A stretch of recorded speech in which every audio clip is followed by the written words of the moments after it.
terms of ocean and ice and glaciers and all that fun stuff.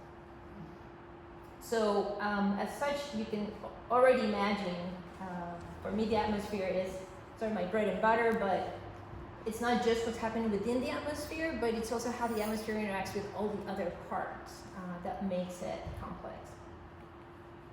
Okay, so climate itself, when we think of it, is the technical definition is the average of different meteorological patterns. So for example, the average of temperature, precipitation, wind, humidity at a given place. When we talk about Earth's climate, we're thinking of the Earth as a whole. So, don't have to memorize, no test, don't worry, relax. But I just want to give you a big picture of when you say complexity. Well, it's not just the different parts that work with each other, but there's also other parts to the system. So for example, how the sun interacts, like the sun is changing over time and we monitor that as well. And so how the changes within the sun affect the Earth and then the Earth-Sun system.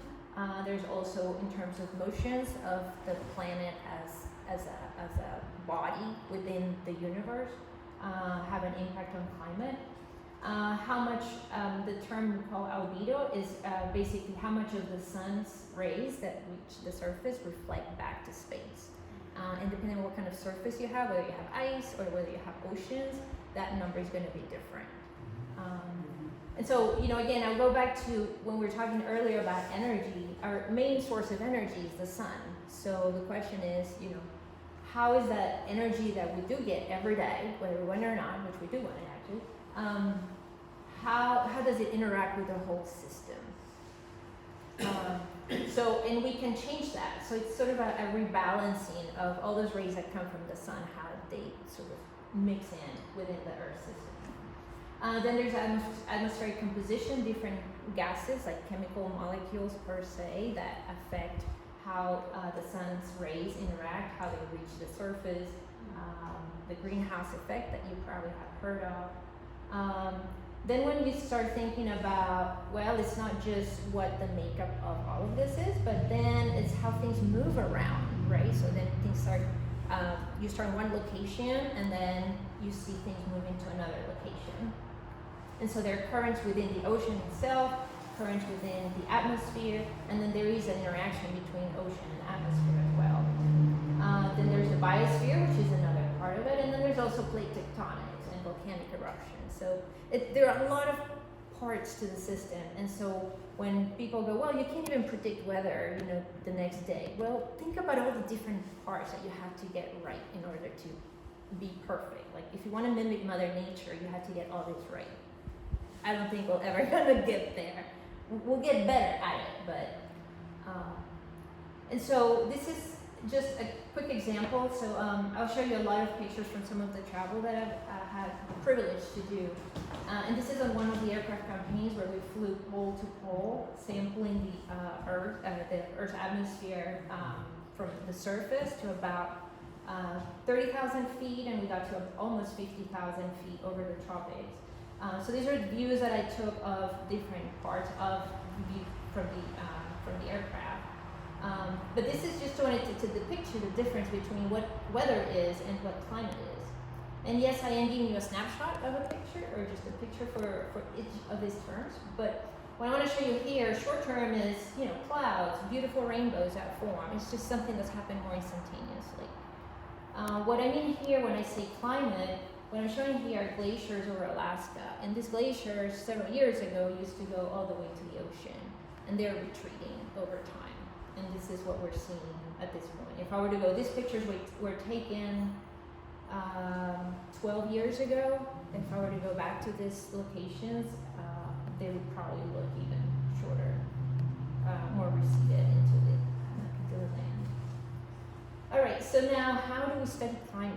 You know, we as scientists, we say, okay, well, here are numbers. We're saying humans are impacting the Earth system, but how do we know that? Well, so there are many tools that we use. Tools are the trade. We can use satellites, so instruments that we put on Earth's orbit to look at the Earth from a very long, from far away. That allows us to cover a lot of surface in shorter periods of time. We can also use specialized aircraft, and this is where my focus over the last 30 years has been, where we install like different nooks and crannies within those aircraft where we can build instruments and install them, and then we coordinate where to fly, for how long, and then we tremendous team effort required to collect all that information, and then we take that to the lab, analyze it, and write our publications. We can also do balloons. We can also make measurements from ships. We can look at tree rings. They give us a lot of information about history. We can also set up towers to monitor what the concentrations look like over long periods of time. My research group at Harvard has a station located in Harvard, Massachusetts, and they've been looking at Harvard forests for decades at this point. And those are things that are very helpful to have when looking at climate in particular, because you have a long-term record of what the composition of the air has been looking like. And then we've also gained in the past decade or so increased interest in monitoring urban emissions.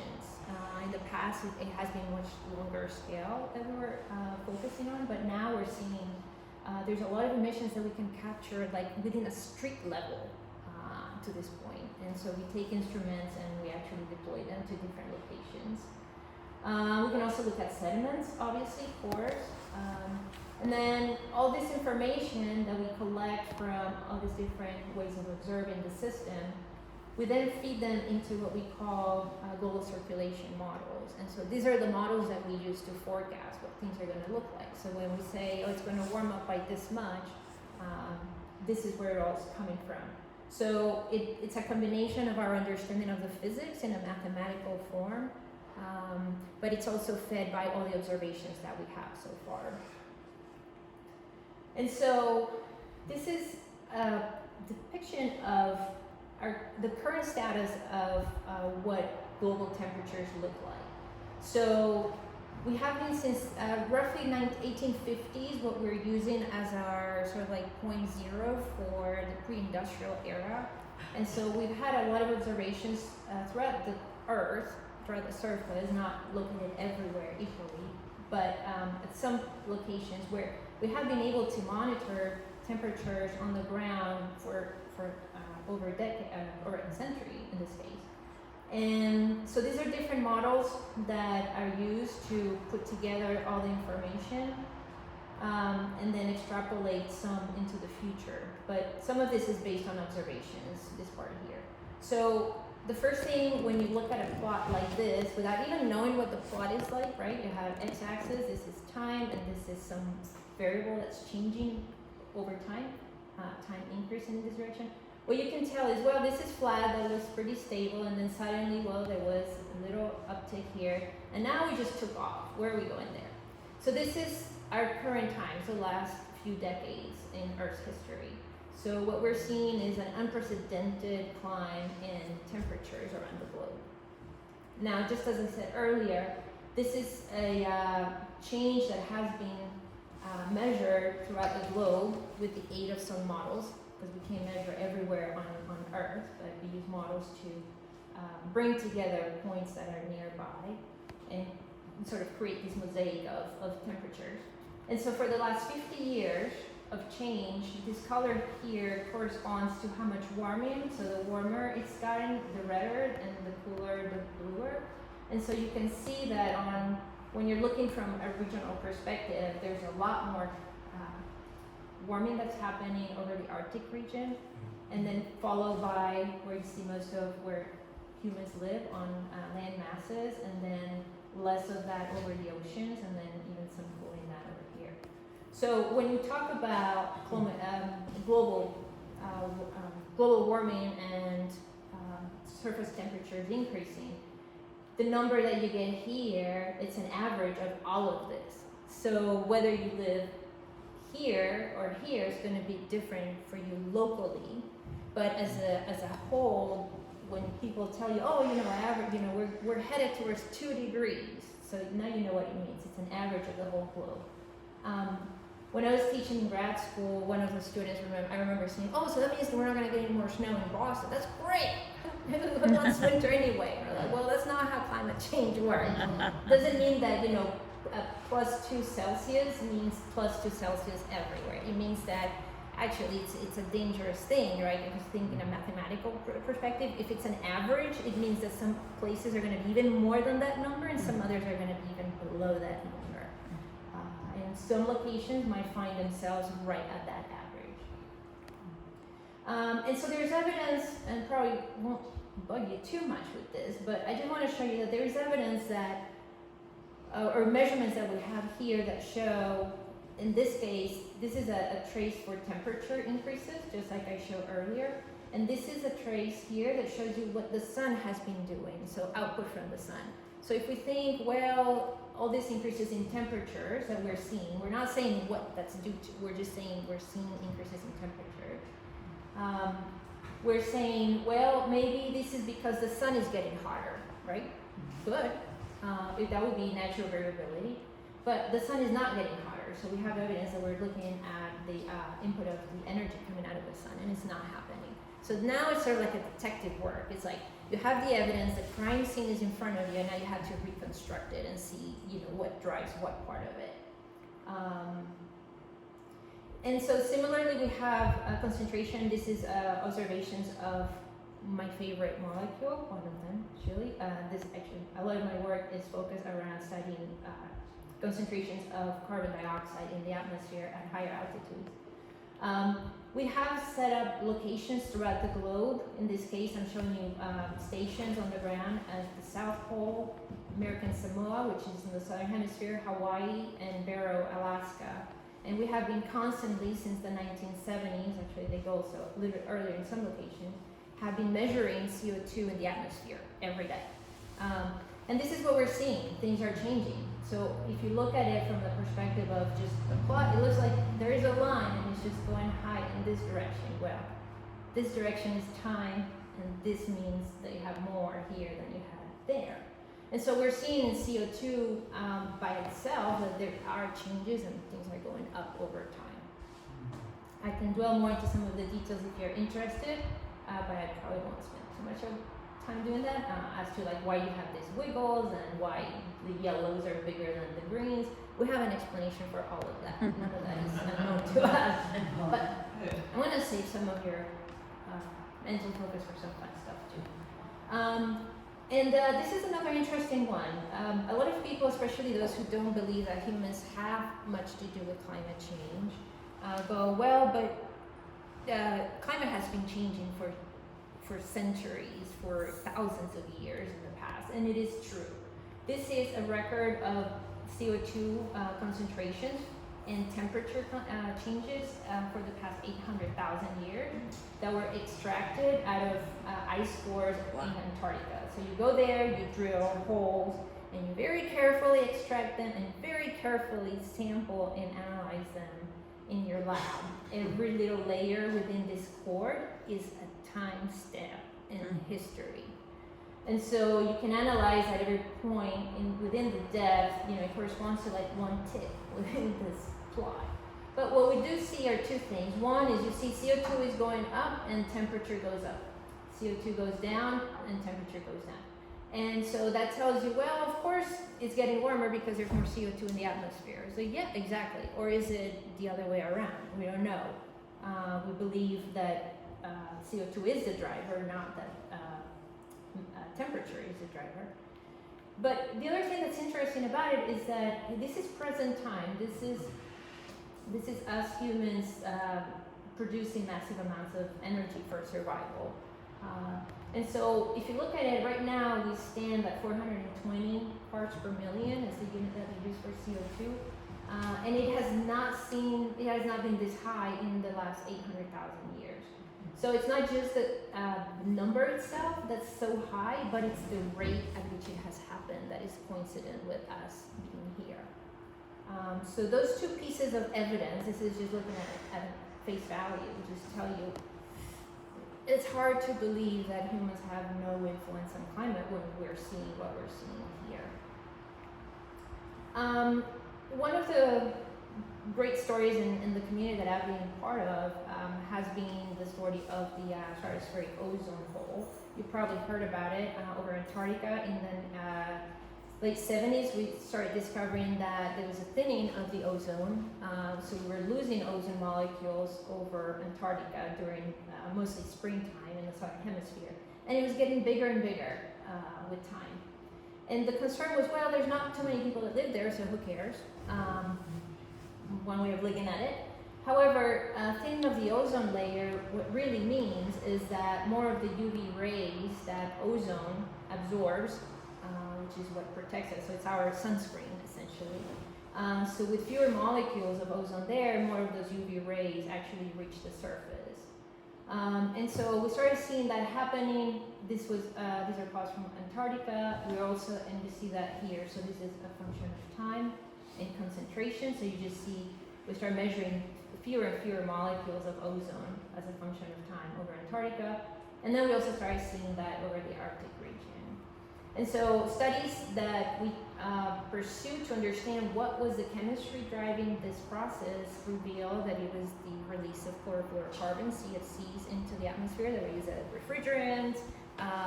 They're used in the insulation industry, as fire retardants as well. And so they actually interacted once released at the surface and they go up in the air, they actually interacted with UV rays and destroyed ozone molecules. So the success story for us was that very early on everybody got together and said, okay, we have to attack this problem. So this was started in 1987 with the Montreal Protocol, and most countries got together, and right now we're at a point where the ozone hole over Antarctica is starting to recover. But because we did this massive bannings of those particular molecules, so that has helped. Another thing that people also like to question when it comes to, well, are humans really involved in climate change, is the sort of changes in composition of the air. So I showed you earlier how CO2, which is depicted up here, and again, this is all over time, is going up in the atmosphere. Well, if humans had nothing to do with it, then it would be just CO2 that's changing. But we're actually seeing complementary changes along with it. And what I mean by that is we're seeing the red trace here tells you about the acidity of the ocean. So this is CO2 in the ocean. So concentrations of CO2 in ocean water are increasing over time because there's more of it being pumped into the air, and air and water interact at a certain level. So some of the CO2 that we emit actually gets absorbed into the water, and so that water gets acidified. And if you're a chemist or love chemistry, everybody here, right? You know that when you increase acidity, you decrease your pH. So the pH of the ocean water is also starting to go down. Now, it's not a huge change, but we're seeing the trend. That's where we start. Also, because CO2 is being burned, or we're burning fossil fuels and emitting CO2, that means that in the process of any burning, you have to use up oxygen. And so this trace down here, the blue, corresponds to oxygen concentrations in the air, and we're seeing those going down as well. So again, it's it's a crime scene. It's like all the different aspects of it have to line up. You can't have one evidence tell you one thing and another tell you something different. So slowly but surely we're constructing that with more and more observations.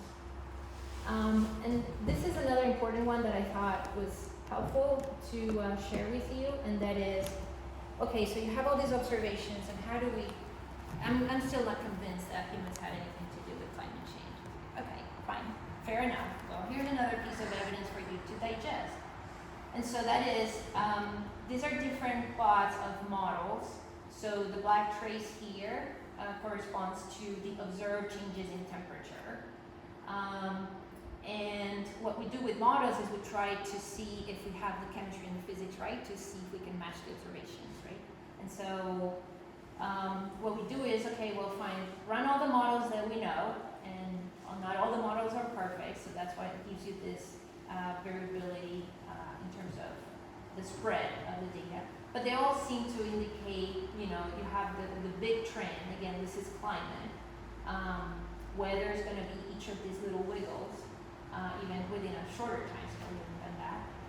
But the key the key point here is that when we run our models, we have sort of a natural variability component and a human activity component. And we can choose, because it's a mathematical model, we can say, well, let's make this term to be 0 and see what the rest looks like. And then let's make this other term 0 and see what it looks like. And this is what you get here. So the summary is that if you only include natural factors, so humans have nothing to do with it, here are the observations that you're trying to model. You don't get them. You can't get there because the warming that you're adding here is not provided by the system itself.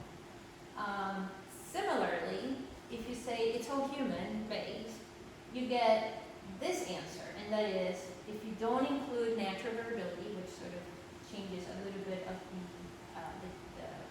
the direction of the warming, you overshoot that observation. So natural variability in some ways is actually helping to make it a little cooler than it would otherwise. And so the way forward that we look at here is, okay, so what do we do now? These are observations of what we have so far. And where do we head from now, 100 years from now? Well, you can see that there are different ways that we can get to 2100. But each way is going to depend on what we as the Earth community choose to do. And so if we don't make any changes at all to how we're using energy and how we're extracting energy, this is going to be the red bars here. Basically, if we go like business as usual, this is what we can expect based on our model understanding of the system. This is what we would expect the Earth to look like in 100 years from now. If we curb some of the emissions, it's going to be less, and if we go even more, say alternative energy and all that, it's, we can get to a point of even reversing the increase that we're currently trending towards. So where we're going to be between, in 10 years, 100 years from now, it all depends on what we do today, essentially. I'm going to skip a few of this and show you some of this. When you hear people talk about climate change and the scenarios, a lot of people are talking about 1.5 degrees or 2 degrees, 3 or 4. And what I thought that this picture here gives actually a really good representation of is when people say, well, we want to hold global warming, so that average of the whole Earth to 1.5 degrees. Well, this is what things would look like if we hold it at 1.5 degrees. So you're still having warming of the land masses and some of the Arctic regions. You're having increases in decreases, so floods and droughts, depending on what part of the world you are, as well as, so floods and droughts in the seas. If you allow for more heating, if you don't do anything, then you can see how things are just getting more extreme, essentially. And so it all depends on what choices we end up making. Currently, where we stand now, as of now, our thermometers are saying that on average for the globe, we're roughly at the 1.25 mark, which is probably a little too far ahead from where we would like to be. We're wanting to hold it to 1.5, and we're nearing that number. So action is really the topic of conversation these days in the community. It's no longer, is it happening? How long is it going to be until we get there? It's already here. So action is the best thing that we can do.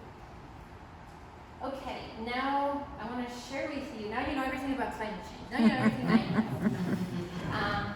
Now I'm going to tell you a little bit about Earth's atmosphere.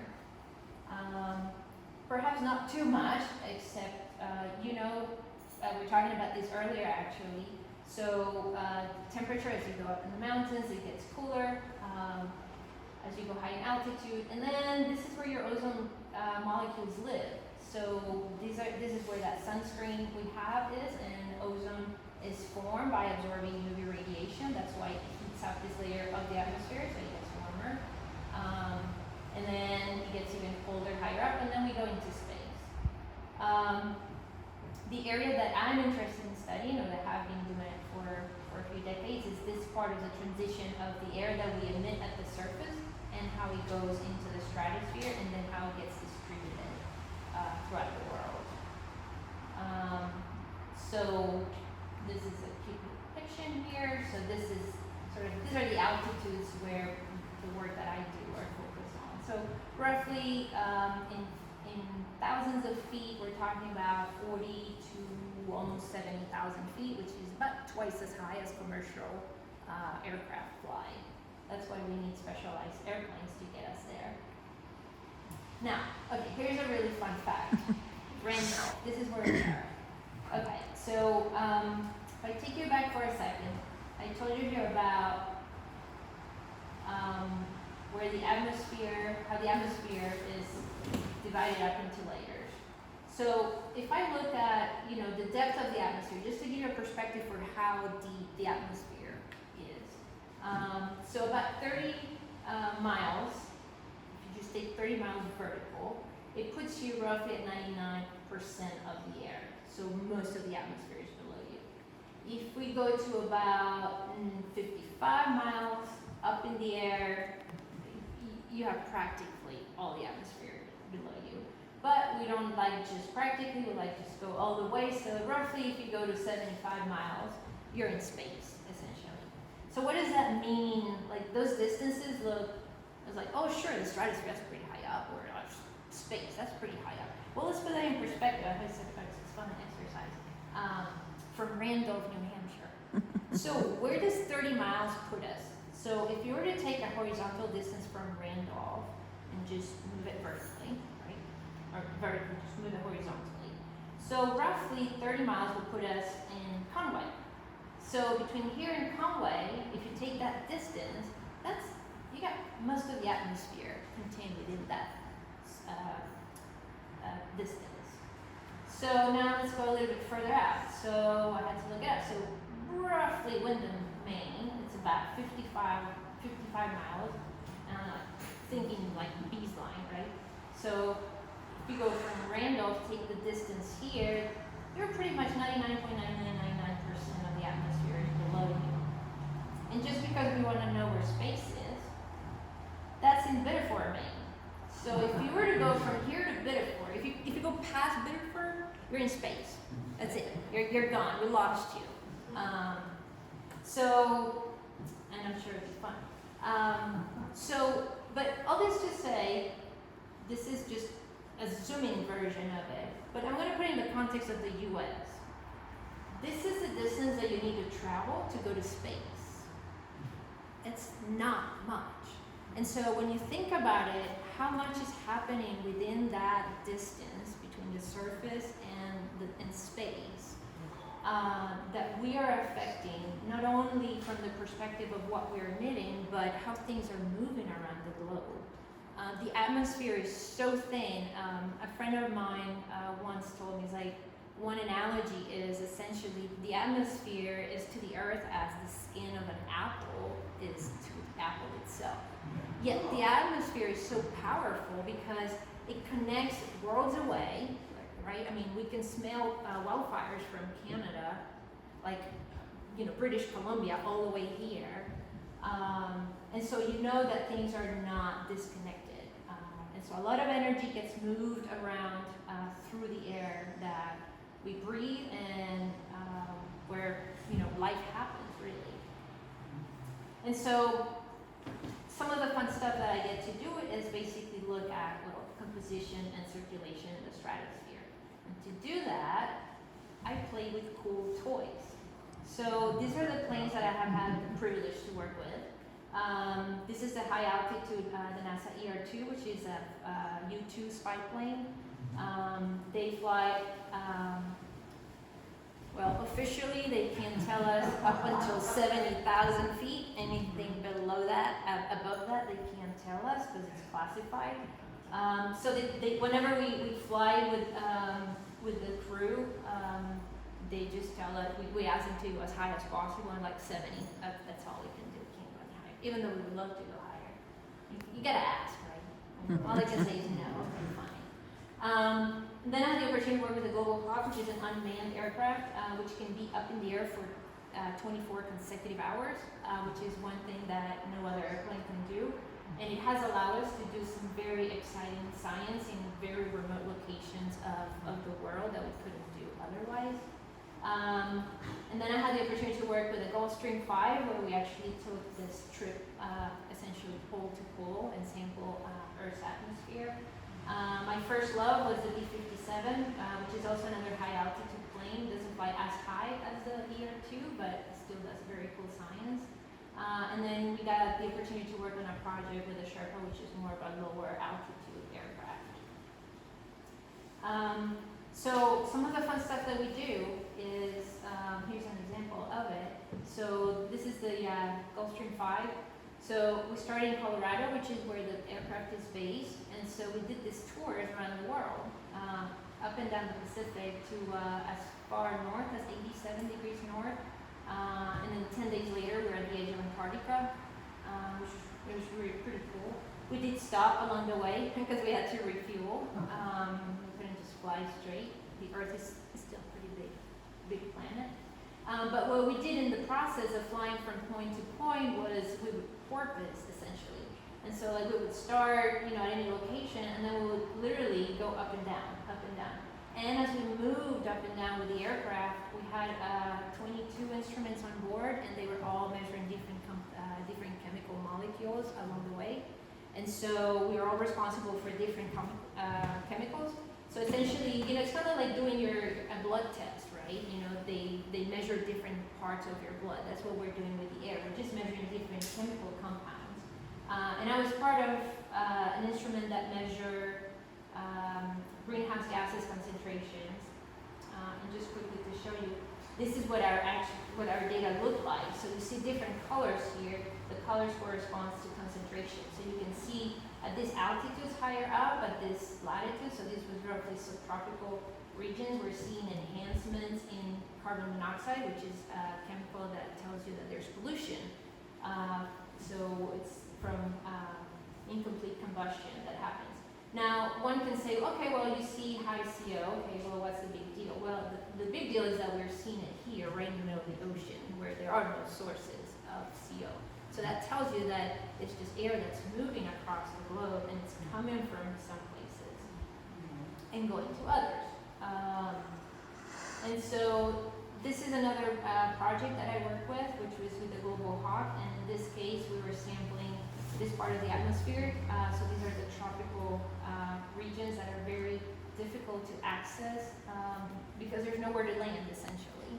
And so this is, again, this part of the layer of the atmosphere that we're interested in, where a lot of exchange happens, and it has implications for climate change and long-term changes in composition of the air. And for that, you get to play with cool planes again and get to work with amazing people along the way. And it's hard work. When this plane flew, this is a colleague of mine, Bruce Dobby. He and I were in charge of our instrument, which is installed down here. And one flight for this aircraft was about 24 hours long, and for us that translated into about 36 hours of work. And we would just take turns working. But what does our data look like? This is like, first row for like, what does an atmospheric scientist do? We build instruments, we fly them, but then what do things look like? Well, this is an example. This is a paper that I'm working on as well, where we're seeing, this is two tracers that our instrument measures, so carbon monoxide and methane, and this is just what we collected as the plane flew up in altitude. Note the altitudes here are between 46,000 and 62,000, so much higher than commercial flights. But what's weird about it is that at 54,000, you see how this goes up. So increases in carbon monoxide and methane at the same time. You shouldn't see that there, and certainly not over the ocean again. And those are very high altitudes to find that. So these are the points where we sample those air masses, and then we can use trajectory calculations, essentially, that basically, you just put the wind information and then just see, okay, where did that wind come from? And you just take it back in time, which is what this color corresponds here. And what you find out is that all these elevated tracers of essentially biomass burning came from Africa and some also from Indonesia. So we're over, half a world away, and we're seeing the effects of African biomass burning up in the atmosphere. The concern for us is that this is a region that's very critical for what enters into the global stratosphere. So whatever comes into here, it's going to make it to, it's going to stay in the air for several decades. And so you trace it back to satellite observations, and this is where all those fires were burning. And we're seeing them totally separated from the location of where they were actually happening. We're sampling them over here. This is another example of data. I promise you this is the last one, but I thought it might be cool to show you. This is a campaign that I was part of in 2002, where we were in Key West, Florida, down here, and we were doing our measurements, and suddenly, again, we are high in the atmosphere. This is in the stratosphere. We're seeing enhancements in, again, carbon monoxide. And this is an instrument that measures number of particles in the air. And so we see this correlation of elevated CO and particles. And when you trace it back to the origin of where that air came from, some of it takes you back to Canada, where at the time there were forest fires happening, and as well as Montana. And so all this is happening here, and the circulation of the air is such that it just turns around, and here we are in Key West, Florida, not just sampling in it, but even like you can see some of the haze and even smell it from the surface. So the fun part, you make the measurements, one of my passions is actually building things and being experimental about it. And so the question is, well, how did you get to those numbers, right? And so these are the conditions that we see in the atmosphere. So this is how temperature decreases as a function of altitude. So this is about 55 to 60,000 feet up here, pretty high up. And so we have an instrument that we want to make sure it works here. But the instrument, if you buy it from the factory, they tell you, well, these are the specs. So our instrument, if it's below 10 degrees Celsius, it won't work. Sorry. And then if the pressure is below, in this case, 300 millibars, it won't work either. So good luck, have fun. So this is where the brilliance of engineers like my colleague comes into play, where now you just build the instrument so it can measure under these conditions. And so there's a lot of engineering involved. And so this is an example of what we did. So this is what you find available. You just call Picard and say, I want to order this instrument. You give them X number of dollars, they give you the box, and then you take it apart. That's what we do at Harvard. We just have to retrofit it so that it can work under the conditions that we need them to work. And so there's a lot of play that happens in the lab. And then you have to do a lot of tests to make sure that the instrument works properly. So NASA is very particular about if you install something brand new, you gotta make sure that it's not gonna take the plane down. Luckily, this is a plane that's unmanned, so, not a huge loss. Still, it would be huge if the plane falls out of the sky over land and populated areas. So we fly them over water just to be safer. But we still have to submit our instrument to all these different tests before it flies, then we install it. And then this is what work looked like when we were doing those 36-hour stints, where I remember the first time I came, this is an undisclosed location in Southern California. It's not that in Southern California. So I remember the first time I visited, so this is called the Global Hawk Operations Center, the GHOC. The pilots and all the crew of the aircraft sit here. They fly the plane with a keyboard and a mouse. And we as scientists sit back here and monitor our instruments and communicate anytime we have to. I remember the first time I came here, I stood back here, and I just counted the number of monitors in front of my eyes. I mean, talk about visual overload. There were about 47 monitors that I'm like, where do I look? It's like so much information. but somehow you figure where to look and keep your sanity. But the work that we do is essentially that. So or the work that I do. So we start with chips. We're all familiar with chips in our computers and cell phones and everything. So we go from a chip to chip with wires and more chips. So you create this instrument. Then you install that instrument on a plane. Then you fly that plane throughout the world. And then you collect data. Again, this is data from our instrument. So this is latitude versus altitude. And so you can see, well, you have enhanced, or the redder colors, and it's more of that chemical. So you have more of that chemical, at this latitude and altitude. You have less on this other side. Do we understand why? Yes, we do. And that's part of studying climate change, is because in some other days, this red is not going to be 399, which is not anymore. It's going to be 420, and that matters. That's what we're seeing with this long-term changes. And so you fly on the plane, then you provide the data, and then it's based on the data that we produce that policy gets made. That's not my forte. I don't know. This is where I stop. Right here I stop. But I'm equally interested in the rest, because we're all part of this planet together. Just briefly want to show you, this is the ER2 that we were flying, one of my favorite planes. And that plane, I told you, 70,000. They told us no more. So they fly, roughly we were flying this campaign based out of Salina, Kansas.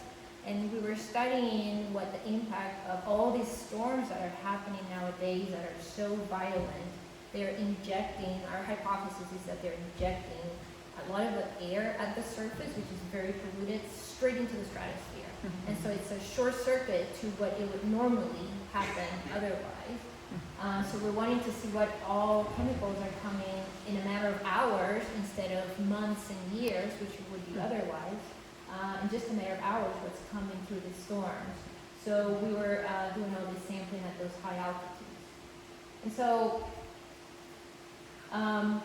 this is our instrument too. There's a lot of lab work that's involved in understanding how it works and how it performs. Then we install, and then for this campaign, our instrument was flying on the belly of the plane. There were instruments all over this aircraft. But the fun thing is, like a plane like the ER2, because they fly so high, it's a single seat. The pilots have to wear what's called a pressure suit. It's the same suit that astronauts wear. So there's a lot of preparation that's involved before they take off. Their office space is crammed, but they have pretty darn good views. Like you can see here, some of the storms that they took pictures of over here.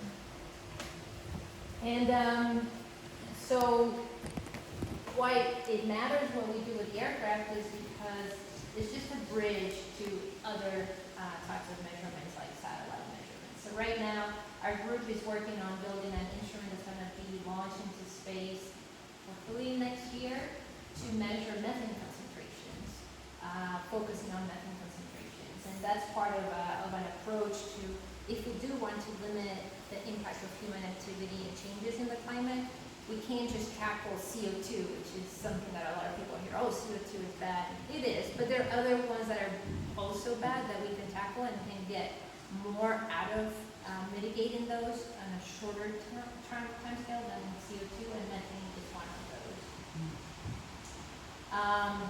Okay, so I'm going to skip a little bit of this, I want to show you a few other things. The question then becomes, okay, we have evidence of change, this is how we measure it, so what do we do with that information?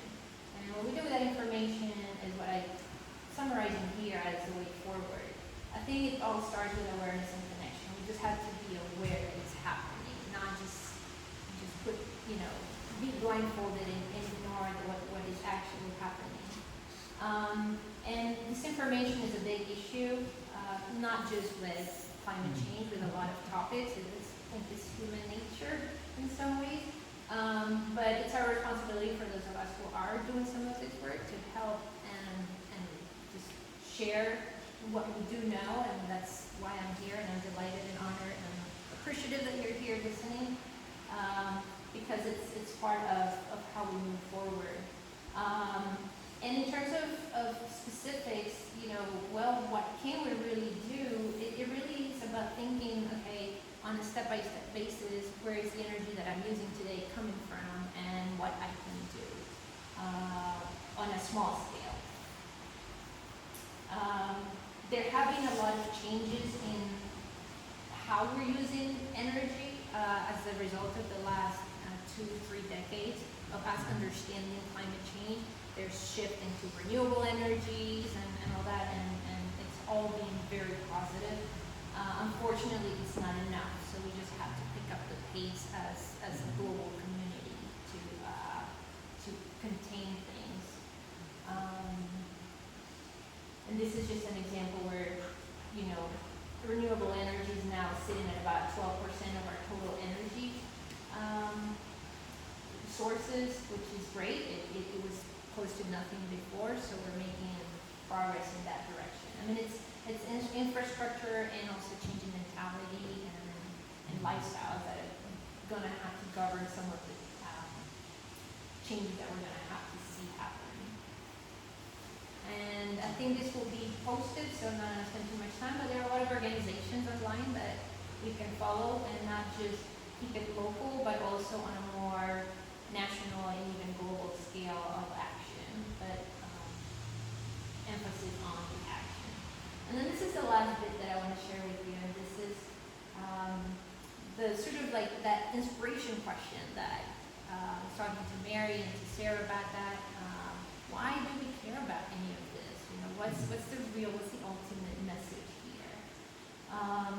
And Chris from our church shared this excerpt with me from St. Basil's book, and I was just fascinated by it. As a scientist, I don't often think about it in these terms until he said this, and I thought, well, of course.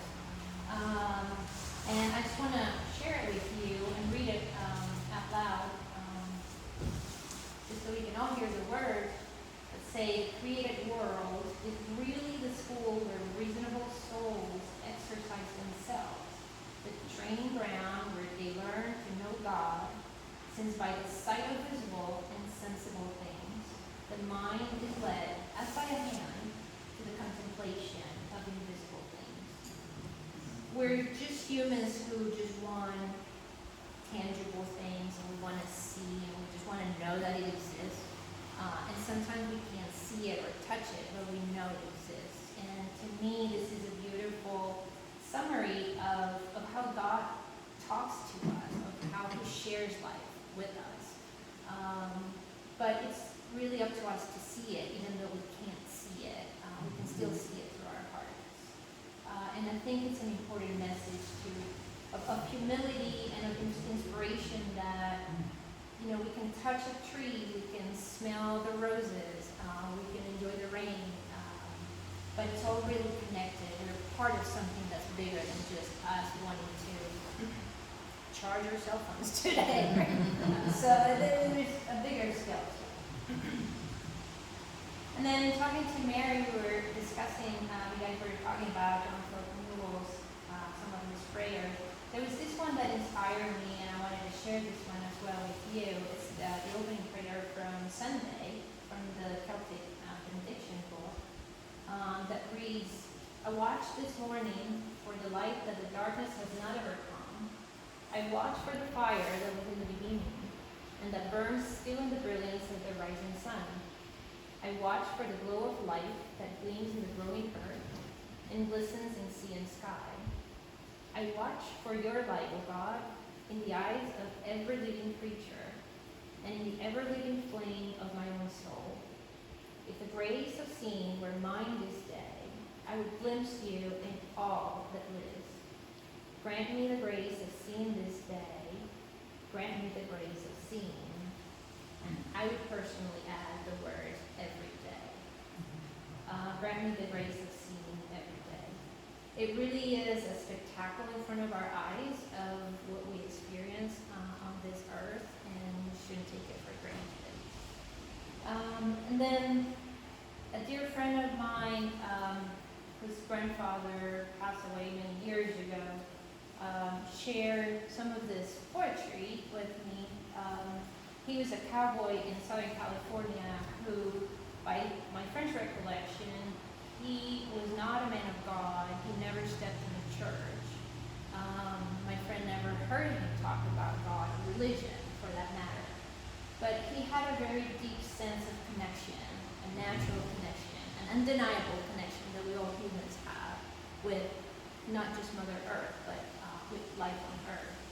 And he put together several poems that were just inspired by his own experiences. And this one caught my attention because it's along the same theme of John and St. Basil's words.